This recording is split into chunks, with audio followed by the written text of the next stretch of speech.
Hello everyone. अभी हम लोग सेक्शन 5.8 करेंगे, continuity and differentiability chapter, class 12th NCERT. तो आज हम लोग करने वाले हैं अभी मीन वैल्यू थ्योरम। तो मीन वैल्यू थ्योरम में हम लोग दो थ्योरम्स यहाँ पे करेंगे। एक तो जिसको हम लोग मीन वैल्यू थ्योरम कहते हैं, या फिर किसी किसी बुक में आपको लैग्रेंज मीन वैल्यू थ्योरम कहेगा, और दूसरा हमारा रॉल्स थ्योरम होगा। तो चलिए जानते हैं कि रॉल्स थ्योरम है क्या, रॉल्स थ्योरम क्या कहता है। तो एक्चुअली ये जो कहता है ना, बड़ा ऑब्वियस चीज़ आपको भी लगेगा कि ये तो हम भी कह सकते थे। ये तो अगर नहीं आपने दिया होता तो रॉल्स वाली जगह पे हम अपना भी नाम दे सकते थे। देखो क्या कहता है कि मान लेते हैं कि कोई फंक्शन है जो कि ए से बी, मतलब ये, ठीक है, इधर से इधर हमारा डिफाइंड है, ठीक है, मतलब जिसका कि डोमेन क्या है, ए कॉमा बी है। हमारे पास यही डोमेन होता है हमारे पास। किसी फंक्शन का डोमेन हम लोग ये लिखते हैं, और ये वाला जो दूसरा वाला होता है वो क्या होता है, कोडोमेन होता है। तो रॉल्स थ्योरम के हिसाब से ये क्या है, कंडीशंस देखो क्या क्या है हमारे पास। पहला कह रहा है कि if f x is continuous in closed a to closed b, इसके बारे में बात कर रहे हैं। दूसरा, if f x is differentiable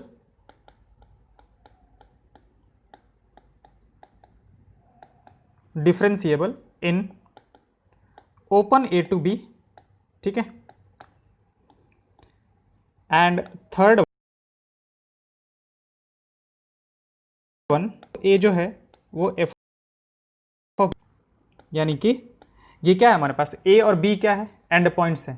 तो इसका मतलब ये हुआ that is functional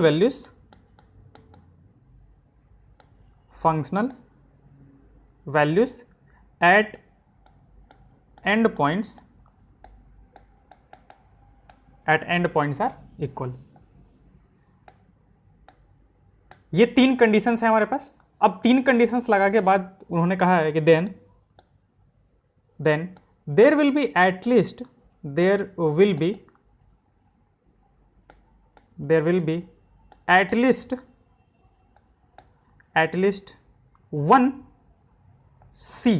one C belonging to A to b, जो कि ए और बी के बीच में बिलोंग कर रहा होगा, सच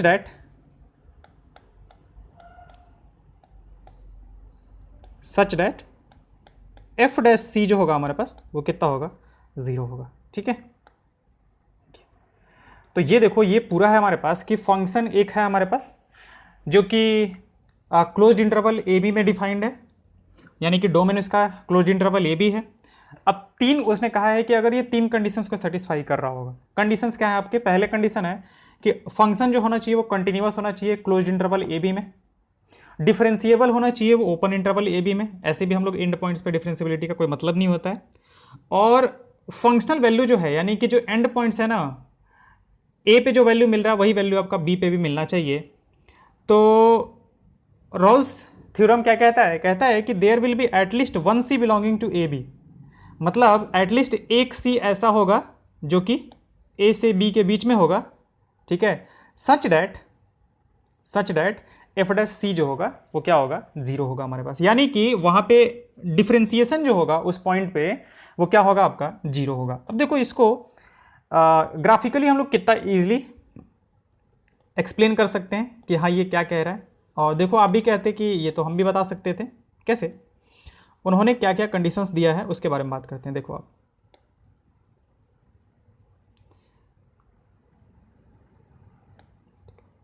ये मान लेते हैं x है हमारे पास और ये y है जो कि fx है, और मान लेते हैं कि ग्राफ जो है वो कुछ इस तरीके का है।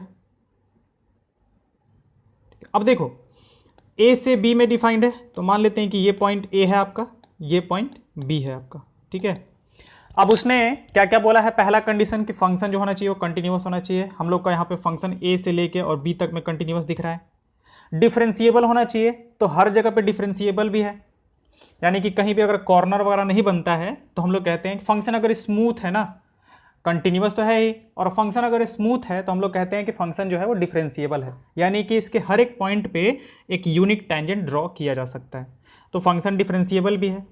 और अगर बात किया जाए तो ये जो वैल्यू होगा, ये पॉइंट कितना होगा आपका, इस पॉइंट का जो कोऑर्डिनेट होगा, अगर आपसे पूछा जाए कि इस पॉइंट का कोऑर्डिनेट बताओ इस पॉइंट का, तो आप क्या कहोगे, ए कॉमा एफ ऑफ ए, ठीक है। और इस पॉइंट का कोऑर्डिनेट कितना कहोगे आप, ए कॉमा एफ ऑफ बी, ये आएगा आपका। अब ये देखो कि एफ ऑफ ए और एफ ऑफ बी जो है वो तो एक ही हॉरिजॉन्टल लाइन में लाई कर रहे हैं।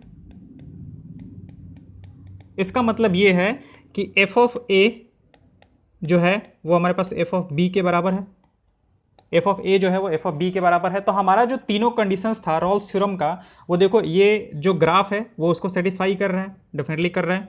पहला कि ए से बी में फंक्शन कंटिन्यूअस होना चाहिए, दूसरा डिफरेंशिएबल होना चाहिए, और एफ ए जो होना चाहिए वो एफ बी के बराबर होना चाहिए। तो तीनों है हमारे पास। तो अब उन्होंने कहा है कि एटलीस्ट एक सी ऐसा जरूर होगा, एटलीस्ट एक सी ऐसा जरूर होगा ए और बी के बीच में, जहाँ पे कि एफ डैश सी जो होगा वो क्या होगा आपका, जीरो होगा। तो देखो यहाँ पे अगर ध्यान दो आप लोग, तो इस पॉइंट पे यानी कि जो टॉप वाला पॉइंट होगा जहाँ पे कि मैक्सिमम बन रहा होगा, टॉप वाला जो पॉइंट होगा, उस पॉइंट पे जब आप टेंजेंट ड्रॉ करोगे तो इसका स्लोप कितना होगा आपका, स्लोप जो होगा वो क्या होगा, जीरो होगा। रीजन क्या है कि एक्स एक्सिस के पैरेलल है, एक्स एक्सिस के पैरेलल है। तो स्लोप जीरो होने का मतलब क्या हुआ, स्लोप हमारा कैसे निकलता है, एफ डैश से। तो इसका मतलब ये हुआ कि एफ डैश सी जो होगा वो क्या होगा हमारा, जीरो होगा। इस पॉइंट पे जो हमारे टेंजेंट का जो स्लोप होगा वो क्या होगा, जीरो होगा। तो वही तो कह रहे थे, ये रॉल्स थ्योरम जो था यही तो कहता था। तो आप नहीं बता सकते थे क्या ये कि हाँ ये तो होगा ही बिल्कुल सब कुछ। तो आपने पहले ही कंडीशन लगा दिया है कि ए से बी में हमारा जो फंक्शन है कंटिन्यूअस होना चाहिए, डिफरेंशिएबल होना चाहिए, और फंक्शनल वैल्यू ए और बी पे बराबर होना चाहिए हमारे पास। तो तीनों तो आपने कह ही दिया है। अब कह दिया है तो मतलब ये तो हमारा सिंपल सा दिख रहा है कि हाँ पक्का जो होगा एक ऐसा पॉइंट जरूर होगा जहाँ पे कि एफ डैश एक्स जो होगा यानी कि जो टेंजेंट होगा वो क्या होगा, हॉरिजॉन्टल होगा हमारे पास। तो ये ग्राफिकली हम लोग बहुत ईजिली बता सकते हैं। यहाँ से हम ये मतलब ये हुआ कि रॉल्स थ्योरम का मतलब ये हुआ कि there will be at least one C, there will be at least one C, ये हम लोग ज्योमेट्रिकली बात कर रहे हैं, at least one C belonging to A to B such that the tangent is one c belonging to a is at which कर देते हैं, at which the tangent will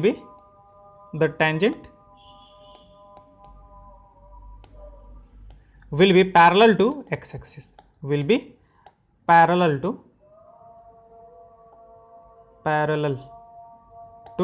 x axis, x axis के क्या होगा आपका, पैरेलल होगा। तो यही कहता है बस क्या, रॉल्स थ्योरम, कि आपका अगर सारा कंडीशन जो है, सॉरी, तो रॉल्स थ्योरम हमारे कह रहा है कि फंक्शन अगर ए से बी में कंटिन्यूअस है, डिफरेंशिएबल है और फंक्शनल वैल्यू इन पॉइंट्स पे बराबर हैं, तो एक ऐसा पॉइंट जरूर होगा जहां पे कि क्या होगा हमारे पास, एफ डैश सी जो होगा वो क्या होगा, जीरो होगा। या फिर अगर ज्योमेट्रिकली की बात करें हम लोग, तो हम लोग ये कह सकते हैं कि एक ऐसा पॉइंट ए और बी के बीच में जरूर होगा जहाँ पे कि जो टेंजेंट होगा वो हमारा क्या होगा, एक्स एक्सिस के पैरेलल होगा। ये बात हम लोगों ने कैसे कर लिया, ज्योमेट्रिकली हम लोगों ने बता दिया, ज्योमेट्रिकली हम लोग ऐसा कह सकते हैं। ओके, चलिए अब आते हैं कि कन्वर्स ऑफ रॉल्स थ्योरम की बात करते हैं।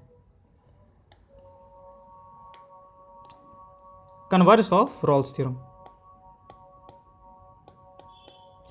कन्वर्स ऑफ रॉल्स थ्योरम, क्या कन्वर्स ऑफ रॉल्स थ्योरम जो है वो सही है, रॉल्स थ्योरम जो है वो क्या सही है। देखो मतलब ये कह रहा है कि जैसे हम लोग यहाँ से कहते हैं ना कि अगर एक्स स्क्वायर जो है हमारे पास वो 9 है, ठीक है, तो एक्स का वैल्यू डेट इम्प्लाइज कि एक्स का वैल्यू हमारे पास कितना आ जाएगा, +-3 आ जाएगा हमारे पास, ठीक है। लेकिन अगर हम लोग √9 की बात करें तो √9 से हमारे पास सिर्फ और सिर्फ कितना आता है, 3 आता है। तो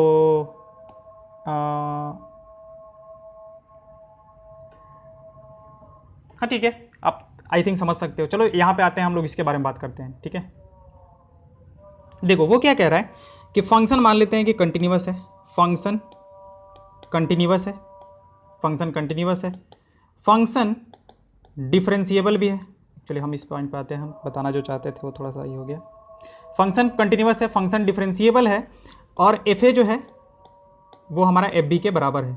तो ये तीनों जब होता है तो हम लोग यहाँ से क्या कहते हैं, यहाँ से कहते हैं कि एफ डैश सी जो होगा वो हमारे पास 0 होगा, जहाँ पे कि सी होगा वो कहाँ से कहाँ तक, ए से बी के बीच में का कोई नंबर होगा हमारे पास। अब आते हैं कि हम इसका उल्टा कह सकते हैं क्या। उल्टा कहने का मतलब ये है कि जब हम लोग ये तीनों है तो इधर से इस डायरेक्शन में हम लोग आ सकते हैं, तो क्या इस डायरेक्शन से उस डायरेक्शन में हम लोग जा सकते हैं। ठीक है, आपने केमिस्ट्री में भी रिवर्सिबल रिएक्शन का पढ़ा होगा। ठीक है, कि इधर से इधर भी जा सकते हैं और इधर से इधर भी आ सकते हैं हमारे पास। दैट इम्प्लाइज कहते हैं हम लोग कि अगर ये ऐसा है तो that implies this is equal to this. तो अब यही कह रहे हैं हम लोग कि कन्वर्स ऑफ रोल्स थ्योरम सही है क्या, कि इसका मतलब ये हुआ कि अगर ऐसा दे दिया, कन्वर्स का मतलब हमारे पास ऐसा आ गया कि इफ एफ डैश सी जो है आपका 0 है, तो हम ये कह सकते हैं क्या, कि that implies f is continuous in A to b, that implies f is differentiable in A to B, and third one f of a equal to f of b. आप समझ रहे हो यहाँ पे कि हम लोगों ने यहाँ पे पहले कहा कि अगर फंक्शन कंटिन्यूअस है, फंक्शन डिफरेंशिएबल है और एफ ए जो है बी के बराबर है, तो वहाँ से हम लोग एक कंक्लूजन निकालते थे कि एफ डैश सी जो होगा 0 होगा, जहाँ पे कि सी जो है वो ए और बी के बीच में है। अब हम लोग उल्टा कह रहे हैं कि पहले हमारे पास ये हो गया है, तो अब ऊपर वाला तीनों कह सकते हैं क्या कि वो हो सकता है कि नहीं हो सकता है। यानी कि एफ डैश सी जो है आपका वो 0 आ चुका है, एफ डैश सी जो है वो आपका 0 आ चुका है, तो एफ जो होगा, मतलब हम ऐसा कह सकते हैं कि if f dash c is equal to 0 then f is continuous in A to b, f is differentiable in A to B and F A equal to F b. ऐसा कह सकते हैं क्या। तो एक एक करके देखो, हम तीनों को बताते हैं कि हमारा पहले क्या है, एफ डैश सी जो है आपका 0 है। देखो एक ग्राफ आपको बताते हैं,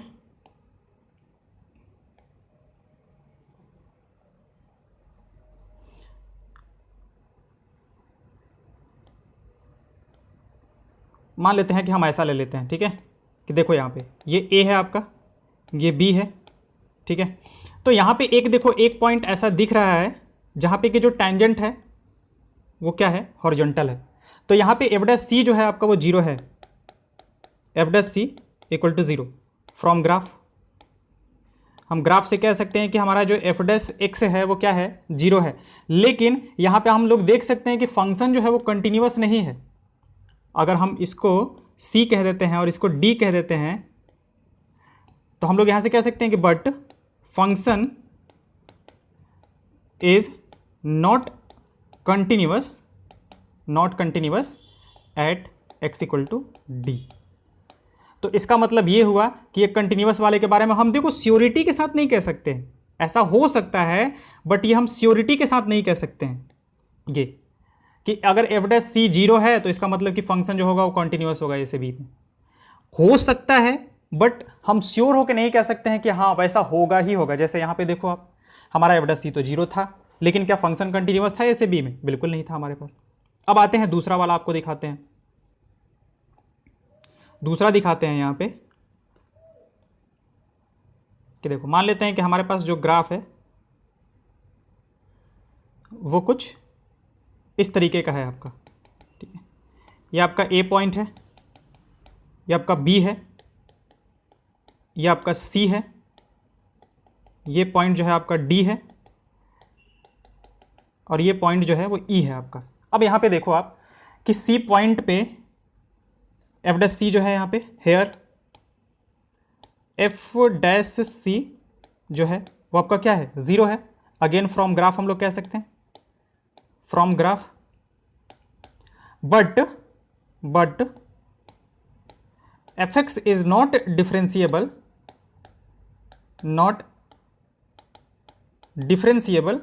एट किस पे, x equal to D and E. यहां पे देखो कि अगेन एफ डैश एक्स तो हमारा 0 था, एफ डैश सी जो था हमारा 0 था, लेकिन क्या हमारा फंक्शन जो है वो ए से बी में हर एक पॉइंट पे डिफरेंशिएबल है क्या, नहीं है। देखो जहां पे कॉर्नर बनता है ना, जहां पे कॉर्नर बने वहाँ पे फंक्शन जो है वो डिफरेंशिएबल नहीं होता है। यहाँ पे क्या है हमारे पास, यहाँ पे कॉर्नर है, कॉर्नर है, यहाँ पे भी हमारा क्या है, कॉर्नर है, ठीक है। तो हमारा फंक्शन जो है वो यहाँ पे डिफरेंशिएबल नहीं होता, यानी कि एक यूनिक टेंजेंट इस पे आप ड्रॉ नहीं कर सकते हो। तो यहाँ पे देखो दूसरा वाला भी हमारा इनवैलिड हो गया, फिर इसका मतलब कि हम ये नहीं कह सकते, अगेन ये नहीं कह सकते फॉर श्योरिटी के साथ कि हाँ अगर एफ डैश सी जो है हमारा 0 है तो फंक्शन जो होगा वो ए से बी में पूरा पूरा जो होगा वो डिफरेंशिएबल होगा हमारे पास। ऐसा बिल्कुल भी नहीं है हमारे पास, देख लिया हमने उसका भी एग्जाम्पल। ये सेकंड वाले के लिए हो गया हमारे पास। अब थर्ड वाले के लिए भी आपको बता देते हैं कि एफ डैश सी 0 होगा बट एफ ए जो होगा वो एफ बी के बराबर नहीं होगा। तो थर्ड वाला ग्राफ देखो आप,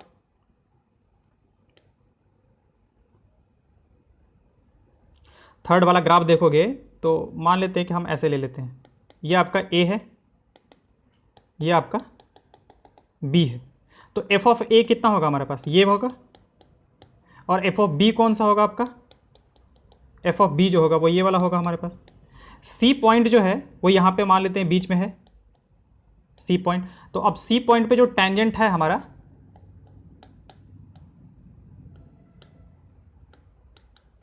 जो हमारा सी पॉइंट पे टेंजेंट है वो हॉरिजॉन्टल है, यानी कि हेयर एफ डैश सी जो है वो हमारा क्या है, 0 है।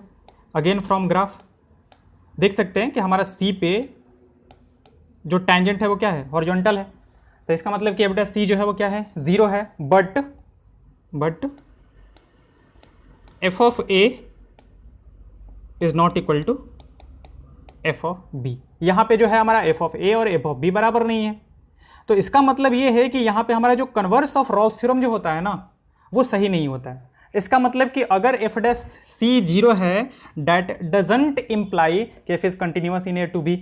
ये हमारे पास ये है, f is continuous in A to b, f is differentiable in A to B and F A equal to F b. हाँ, रॉल्स थ्योरम क्या कह रहा है कि अगर आपका फंक्शन कंटिन्यूअस है in closed interval A to B, differentiable है in open interval A to B, और एफ ए अगर एफ बी के बराबर है तो रॉल्स थ्योरम के हिसाब से कह रहा है कि there will be at least one C between a to b, जहाँ पे कि एफ डैश सी जो होगा आपका वो 0 होगा। ठीक है, कन्वर्स वाले पे भी आपके क्वेश्चंस हैं एग्जाम एक्सरसाइजेज में, तो आप इसको मना नहीं कर सकते। ओके, आई होप आपको समझ में आ गया होगा कि कन्वर्स ऑफ रॉल्स थ्योरम जो है वो सही नहीं है। आपको ग्राफिकली बहुत अच्छे से क्लियर हो जाएगा ये चीज़। ठीक है, चलिए ये तो हो गया हमारे पास रॉल्स थ्योरम के बारे में। रॉल्स थ्योरम हमारा ये कहता है, तो रॉल्स थ्योरम जैसे आप यहाँ से देख सकते हो वही कह रहा है हमारे पास कि let F belongs, F A B से आर डिफाइंड है हमारे पास, A B to R B A continuous in A to B, differentiable in A to B and F A equal to F B, where A B and B are some real numbers, then there exist some C belongs to A B such that F dash C equal to 0। अच्छा, यहाँ पे हमने एक देखो statement हमने दिया है यहाँ पे कि यहाँ पे हमने एक स्टेटमेंट दिया है, then there will be at least की बात की हमने कि एटलीस्ट एक सी तो होगा ही होगा, जहाँ पे कि क्या होगा आपका हॉरिजॉन्टल टेंजेंट होगा, या फिर जहाँ पे कि एफ डैश सी क्या होगा, 0 होगा। तो एटलीस्ट एक की बात तो कर ही रहा है कि एटलीस्ट एक पॉइंट तो होगा ही होगा जहाँ पे कि जो डिफरेंशिएशन है वो क्या होगा आपका 0 होगा। ठीक है, अब एटलीस्ट 1 क्यों कह रहा है आपको, तो आप ये ग्राफ देखो आपको समझ में आ जाएगा। देखो जैसे मान लेते हैं कि हमारा ग्राफ कुछ इस तरीके से है, ये मान लेते हैं हमारा ए है और ये मान लेते हैं हमारा बी है। ठीक है, और दोनों पे जो वैल्यू है वो मान लेते हैं कि सेम है, हमारे पास एक ही लाइन में है। तो अब यहाँ पे देखो कि यहाँ पे कितने ऐसे पॉइंट्स हो जाएंगे जहाँ पे कि आपका जो टेंजेंट होगा वो एक्स एक्सिस के पैरेलल होगा, यहाँ पे होगा, यहाँ पे होगा, यहाँ पे होगा, यहाँ पे होगा, यहाँ पे होगा, बहुत सारे पे है हमारे पास। तो इसीलिए वो कहता है ना कि एटलीस्ट एक तो होगा ही होगा, एटलीस्ट एक तो होगा ही होगा। एक से ज़्यादा कितना भी हो सकता है, वो इनफाइनाइट भी हो सकता है आपका, ठीक है, लेकिन एक तो होगा ही होगा, उसके बारे में बात कर रहा है वो। रॉल्स थ्योरम कहता है कि एटलीस्ट एक होगा, उसने ये मना नहीं किया कि एक से ज़्यादा नहीं होगा, लेकिन एटलीस्ट एक तो होगा ही होगा, आप उसको मना नहीं कर सकते हो अगर ऊपर के तीनों कंडीशंस सेटिस्फाई कर रहे हैं। तो किसी पे भी किसी भी क्वेश्चन पे अगर पूछा जाए कि इस पे रॉल्स थ्योरम वेरीफाई कर रहा है कि नहीं, वो पॉइंट सी पता करो आप, तो उसके लिए हम लोग क्या करेंगे, पहले देखेंगे कि फंक्शन कंटिन्यूअस है कि नहीं है, डिफरेंशिएबल है कि नहीं है, और एफ ए जो है वो एफ बी के बराबर है कि नहीं है हमारे पास। ठीक है, तो चलिए हम इस पे पहले एग्जांपल्स कर लेते हैं और फिर आते हैं हम लोग मीन वैल्यू थ्योरम पे। इस पे आते हैं, इस पे पहले आपको एग्जांपल्स बता देते हैं। तो जैसे इसी का एग्जांपल्स हम लोग उठा लेते हैं। Verify Rolle's theorem for the function y is equal to x square plus 2। हमारे पास जो क्वेश्चन है, एग्जांपल नंबर कौन सा है, 42। y इक्वल टू कितना है हमारे पास, एक्स स्क्वायर प्लस 2, और जो इंटरवल है जिसमें डिफाइंड है वो क्या कह रहा है, -2 से 2 है हमारे पास, -2 से 2 है। अब कंडीशंस देखना शुरू करते हैं। तो रॉल्स थ्योरम में कंडीशन क्या था, पहला कंटिन्यूअस होना चाहिए। तो ये देखते हैं कि क्या कंटिन्यूअस है। तो हियर फंक्शन इज क्या है, ये आपका पॉलिनोमियल फंक्शन है। फंक्शन जो है वो पॉलिनोमियल है, hence it is continuous for every x belonging to R particularly. मतलब ये तो हर एक पॉइंट के लिए कंटिन्यूअस होता है, ये कहीं भी डिसकंटिन्यूअस नहीं होता हमारे पास, एक्स के हर एक वैल्यू के लिए डिफाइंड है। पर्टिकुलरली हम लोग बात किसकी करने हैं, पर्टिकुलरली इन -2 to 2, -2 में तो -2 से 2 तक में हमारे पास फंक्शन जो है वो क्या है, कंटिन्यूअस तो है ही। अब ये पॉलिनोमियल है ना, तो पॉलिनोमियल जो होता है वो आपका हर जगह डिफरेंशिएबल भी होता है, ठीक है। It is differentiable,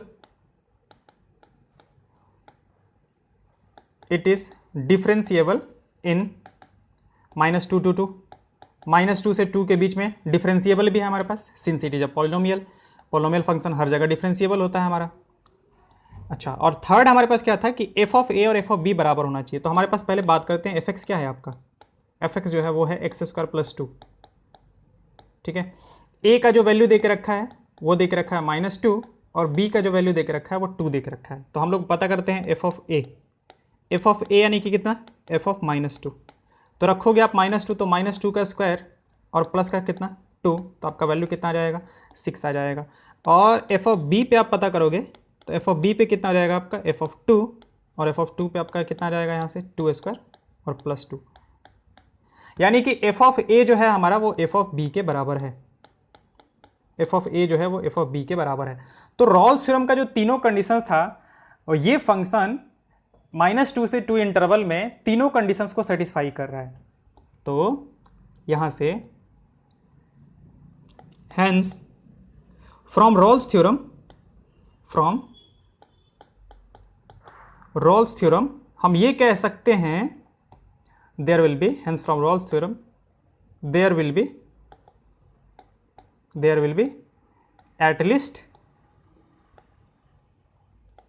one C between किसके, -2 to 2, such that F dash C जो होगा वो आपका क्या होगा, 0 हो जाएगा। तो चलिए वो सी पता करते हैं कि वो कौन सा सी है जहां पे कि डिफरेंशिएशन जो होगा वो 0 होगा आपका। तो एफ एक्स क्या है आपका,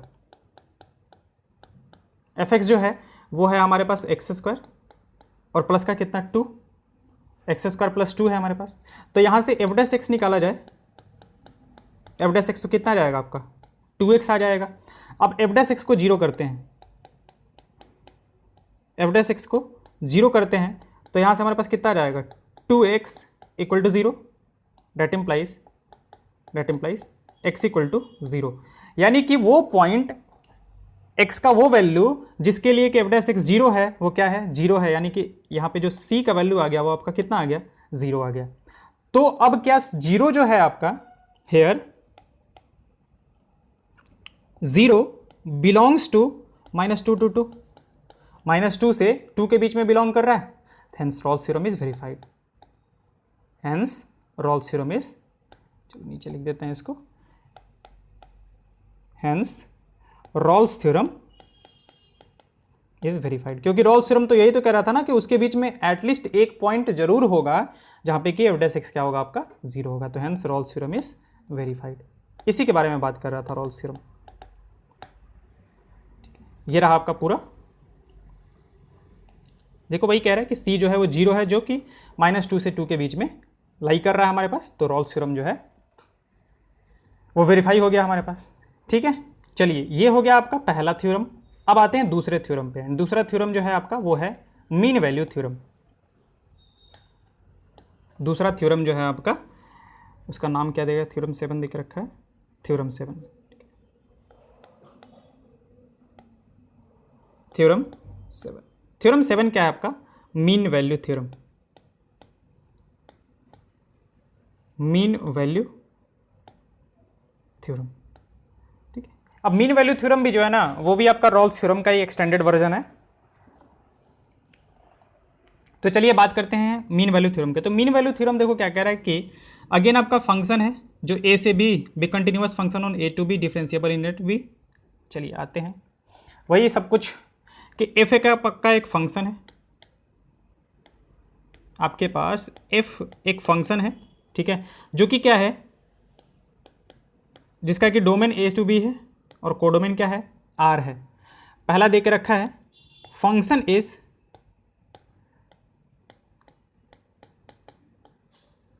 continuous in A to b, function जो है वो कंटिन्यूअस है आपका।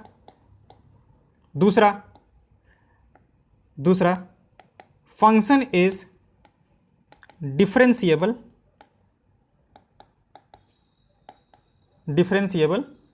इन ए टू बी, ठीक है। तो और थर्ड वाला जो था हमारे पास, जो रॉल्स थ्योरम में था कि f A equal to F b, यहां पे ऐसा कुछ नहीं है हमारे पास। तो रॉल्स थ्योरम कह रहा है देन अगर ये दोनों कंडीशन सेटिस्फाई हो रहे थे, then there will be at least one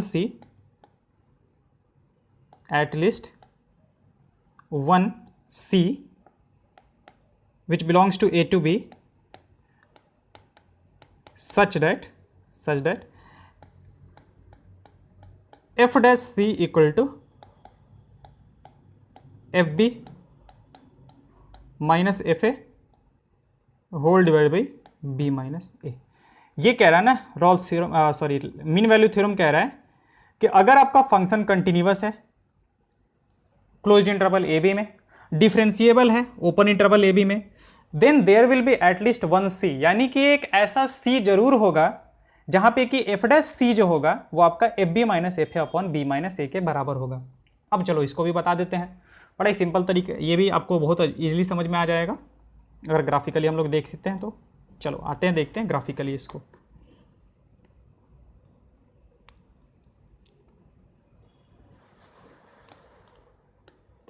मान लेते हैं कि हमारे पास ये एक फंक्शन है, ये एक फंक्शन है जो कि ए से बी तक में डिफाइंड है। ये मान लेते हैं कि हमारा ए है और ये जो है हमारा वो क्या है, बी है, ओके। तो ये पॉइंट का जो कोऑर्डिनेट होगा वो कितना हो जाएगा, ए कॉमा एफ ए, और इस पॉइंट का जो कोऑर्डिनेट होगा वो क्या हो जाएगा, B comma F B.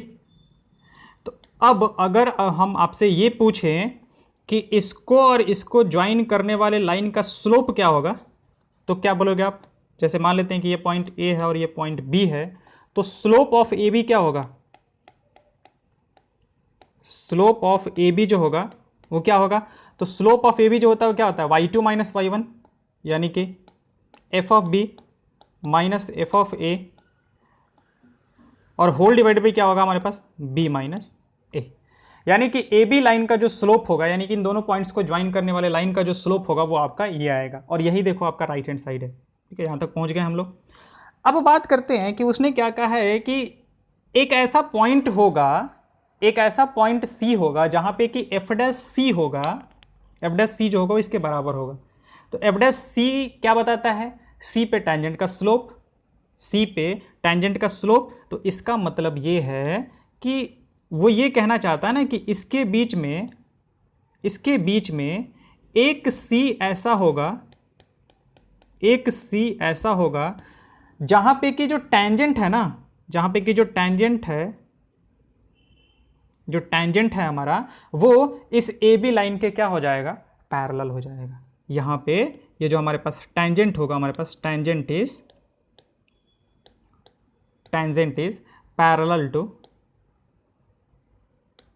Parallel to A B. देखो नहीं कह सकते क्या हम लोग यहाँ से ग्राफिकली भी आप कह सकते हो, आपके सब कुछ ऊपर वाला सब कुछ भूल जाओ कि ऊपर वाला ऐसा कुछ था हमारे पास, मीन वैल्यू थ्योरम भी हमने कुछ पढ़ा था। तो अगर आपसे पूछा जाए कि ए बी लाइन का जो स्लोप है, यानी कि ए बी जो लाइन है, क्या आप इसके पैरेलल कोई लाइन ड्रॉ कर सकते हो इस कर्व पे? बिल्कुल ड्रॉ कर सकते हैं हम लोग। तो जहाँ पे ड्रॉ करेंगे वो पॉइंट हम लोग मान लेते हैं कि सी है। तो इसका मतलब कि वहाँ से आप मीन वैल्यू थ्योरम को देखो कि हाँ एक ऐसा पॉइंट सी जरूर होगा ए से बी के बीच में, जहाँ पे कि जो टेंजेंट होगा हमारा इन दोनों पॉइंट्स को ज्वाइन करने वाले लाइन के क्या होगा? पैरेलल होगा हमारे पास। टेंजेंट जो होगा वो पैरेलल होगा किसके? ए बी के पैरेलल होगा। तो अब टेंजेंट का जो स्लोप है हमारे पास, इस टेंजेंट का जो स्लोप है, slope of this tangent will be given by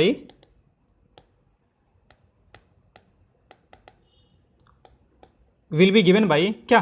F dash C. F dash C जो होगा हमारे पास वो क्या होगा? इस टेंजेंट का स्लोप होगा। आपको पता है कि किसी भी पॉइंट पे डिफरेंशिएट करो और वो पॉइंट रखोगे तो उस पॉइंट पे आपको टेंजेंट का स्लोप मिल जाएगा। अब आपको पता है कि यहाँ से इसको मान लेते हैं कि m1 है, मतलब इसका स्लोप जो है वो m1 है। इसका जो स्लोप है वो हमारे पास m1 है, और इसका स्लोप जो है वो हमें पता है, ये है हमारे पास ए बी का। तो यहां से हम ये कह सकते हैं, हैंस फ्रॉम ग्राफ हम लोग ये कह सकते हैं क्या कि हमारा जो एफ डैश सी होगा वो हमारे पास किसके बराबर होगा? F B minus F of a divide by कितना? b minus a. क्यों? Since slope of two parallel lines, since slope of two parallel lines are equal, मतलब वो इक्वल होते हैं। ठीक है, आर इक्वल हमने यहाँ पे लिख दिया, समझ जाना आप लोग। ओके चलो, यहाँ पे m1 का कोई लेना देना नहीं है हमारे पास, बस इसका स्लोप जो है हमारे पास वो कितना है? इसका स्लोप जो है वो हमारे पास कितना आया? एफ डैश सी आया। इसका स्लोप एफ डैश सी है, इसका स्लोप एफ डैश सी है, और नीचे वाले का स्लोप जो है वो आपका ये है। तो दोनों क्या होंगे? बराबर होंगे, क्योंकि दोनों लाइंस जो है वो पैरेलल हैं। तो यही तो देखो, यही तो कह रहा था आपका मीन वैल्यू थ्योरम। आप खुद सोचो कि क्या आप इसके बारे में नहीं कह सकते थे? इसके बारे में कमेंट नहीं कर सकते थे अगर आपको ग्राफ दे दिया जाता तो, कि हाँ एक ऐसा पॉइंट जरूर होगा जहाँ पे कि B minus F A upon B minus A जो होगा वो इसके बराबर होगा। अब देखो रॉल्स थ्योरम भी तो यही कह रहा था आपका। रॉल्स थ्योरम में बस था क्या कि एफ ए और एफ बी क्या हो जाता आपका? बराबर हो जाता था। तो उसने भी तो यही कहा था कि ये ए कॉमा एफ ए है आपका, ये जो है वो बी कॉमा एफ बी है। ठीक है, तो मीन वैल्यू थ्योरम से देखो क्या था कि मीन वैल्यू थ्योरम से कि इनको ज्वाइन करने वाले लाइन का जो स्लोप होगा इसके बीच में, यानी कि ए से बी के बीच में पक्का एक ऐसा पॉइंट होगा जहां पे कि स्लोप जो होगा टेंजेंट का वो इसके बराबर होगा। एक पॉइंट ऐसा जरूर होगा, सी देखो है क्या? क्या है? एक्स एक्सिस के पैरेलल है। अब f B minus F a, इसका जो स्लोप है, आपसे पूछा जाए कि इसका स्लोप कितना है, इसका जो स्लोप है वो कितना है, तो आप क्या कहोगे? F of B minus F of A और डिवाइड बाई कितना? B minus A. अब सिंस एफ बी और एफ ए तो बराबर है आपका, एक ही लाइन में लाई कर रहे हैं, तो ये कितना हो गया आपका? 0 हो गया। तो स्लोप कितना आ गया? 0 आ गया। तो देखो रॉल्स थ्योरम और लैग्रेंजी वैल्यू थ्योरम एक्चुअली एक ही है। अब अगेन इसने यहाँ पे फिर से देखो कहा है कि एटलीस्ट एक होगा मेरे पास। एटलीस्ट यहाँ पे भी फिर से आपसे कहा गया है कि एटलीस्ट एक की बात कर रहे हैं। तो एटलीस्ट क्यों कह रहा है आपको, वो देखो आप ऐसे देख सकते हो कि अगर हम आपको एक कर्व देते हैं, अगर हम आपको एक कर्व दें और कर्व कुछ ऐसा जाए आपका, इस तरीके से जाए, ठीक है, ये आपका ए है और ये आपका बी है। तो ए और बी को ज्वाइन करने वाला लाइन जो होगा आपका वो कौन सा होगा? ये होगा आपका। ठीक है, तो अब आप ये देखो यहाँ से कि यहाँ पे जो टेंजेंट है वो भी इसके पैरेलल है, यहाँ पे जो टेंजेंट है वो भी इसके पैरेलल है, यहाँ पे जो टेंजेंट है वो भी इसके पैरेलल है, यहाँ पे जो टेंजेंट है वो भी इसके पैरेलल है। तो वो कह रहा है ना कि एटलीस्ट एक तो होगा ही होगा, एक से ज़्यादा, अगेन रॉल्स थ्योरम की तरह उससे ज़्यादा भी हो सकते हैं हमारे पास। यहाँ पे मोर देन 1 पॉइंट्स, यहाँ पे हमारे पास क्या है, मोर देन 1 पॉइंट्स। वो बस बात कर रहा है ना कि भैया एक तो होगा ही होगा, एक के लिए आप मना नहीं कर सकते हैं। अगर ऐसा है कि फंक्शन जो है वो कंटिन्यूअस है, फंक्शन जो है वो डिफरेंशिएबल है, सब कुछ है हमारे पास, तो एक पॉइंट तो ऐसा जरूर होगा जहाँ पे कि टेंजेंट जो होगा इन दोनों पॉइंट्स, इंड पॉइंट्स को ज्वाइन करने वाले लाइन के पैरेलल होगा। ठीक है, यही कह रहा है हमारे पास। तो ज्योमेट्रिकली अगर बात कर ले तो हम लोग यह कह सकते हैं कि ज्योमेट्रिकली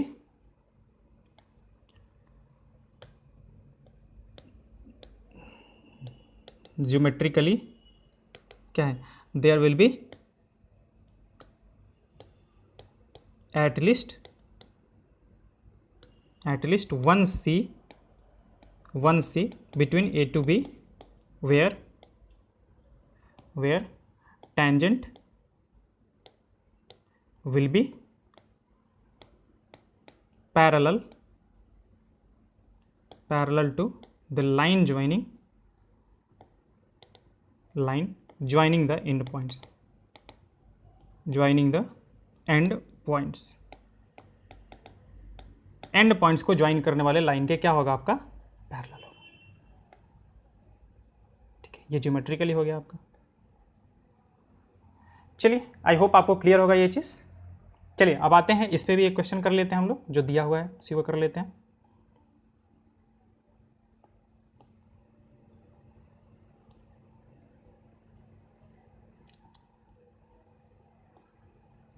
मीन वैल्यू थ्योरम का वेरीफाई करना है f(x = x² in the interval 2 to 4। Okay, example number कौन सा है हमारे पास, 43। आपका क्या देख रखा है, f(x = x² और इंटरवल क्या देख रखा है, 2 to 4। ठीक है, तो अगेन फंक्शन पे हम लोग को पहले क्या चेक करना है कि फंक्शन डिफरेंशिएबल है क्या, कंटिन्यूअस है क्या। तो अगेन यहाँ पे हम लोग ऐसे डायरेक्टली लिख देते हैं कि since function is polynomial, function जो है अगेन क्या है आपका, पॉलिनोमियल है, हैंस इट विल बी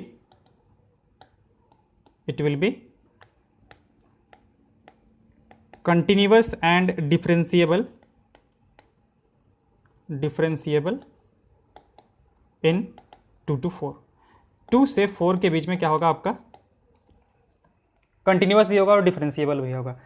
तो कंटिन्यूअस है, डिफरेंशिएबल है, तो हमारा मीन वैल्यू थ्योरम क्या कह रहा है कि there will be at least 1c, जहाँ पे कि f' जो होगा आपका वो किसके बराबर होगा हमारा, fb minus fa divide by b minus a।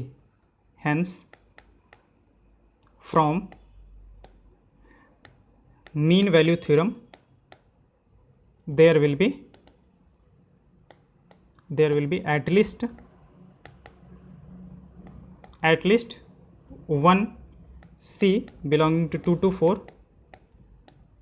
such that this one f' is equal to F B minus F upon B minus A. तो करते हैं यहाँ पे देखो, एफ बी का मतलब कितना, f(4) माइनस एफ ए का मतलब कितना, f(2) डिवाइड बाई कितना, 4 - 2। 4 पे कितना हो जाएगा आपका, 4 पे हो जाएगा 16 माइनस 2 पे कितना हो जाएगा, 4 डिवाइड बाई कितना, 2। तो 16 - 4 कितना हो जाएगा, 12/2 कितना आ गया आपका, 6। तो अब हमें पता करना है कि आखिर वो c कौन सा होगा जहाँ पे कि f' कितना हो जाएगा, c हो जाएगा। नाउ हमारे पास सिंस f(x) जो है वो कितना है, x² है, तो f' जो हो जाएगा वो आपका कितना हो जाएगा, 2x हो जाएगा। अब f' को हम लोग को क्या करना है, 6 के बराबर करके, ताकि c का पता करना है हमें कि c क्या होगा हमारे पास। तो f' जो होगा आपका वो कितना हो जाएगा, 2c हो जाएगा। और ये किसके बराबर देख रखा है, 6 के बराबर, that implies c is equal to कितना आ गया, 3 आ गया। हेयर c जो है आपका वो क्या 2 से 4 के बीच में बिलोंग करता है, हाँ बिल्कुल करता है। Here c belongs to 2 to 4, hence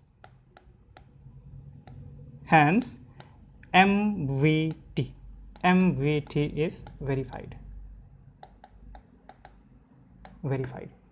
MBT जो है आपका मीन वैल्यू थ्योरम जो है वो वेरीफाई हो गया कि हाँ एक ऐसा पॉइंट जरूर होगा जहाँ कि उसने बोला था कि जो स्लोप होगा वो दोनों एंड पॉइंट्स को ज्वाइन करने वाले लाइन के पैरेलल होगा, मतलब स्लोप होगा उसके बराबर होगा, या फिर एक ऐसा पॉइंट होगा जहाँ पे कि जो टेंजेंट होगा दोनों एंड पॉइंट्स को ज्वाइन करने वाले लाइन के पैरेलल होगा। वो हमने यहाँ पे वेरीफाई कर दिया। अच्छा, कहीं कहीं ना आपको मीन वैल्यू थ्योरम ना इस तरीके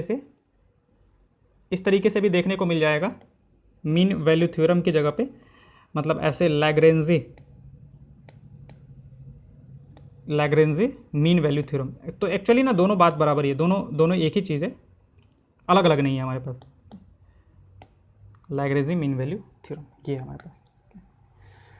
तो चलिए आपका मीन वैल्यू थ्योरम भी हो गया, मतलब दोनों हो गए, रॉल्स थ्योरम भी हो गया हमारे पास, और LMBT यानी कि मीन वैल्यू थ्योरम भी हो गया। Okay, thank you.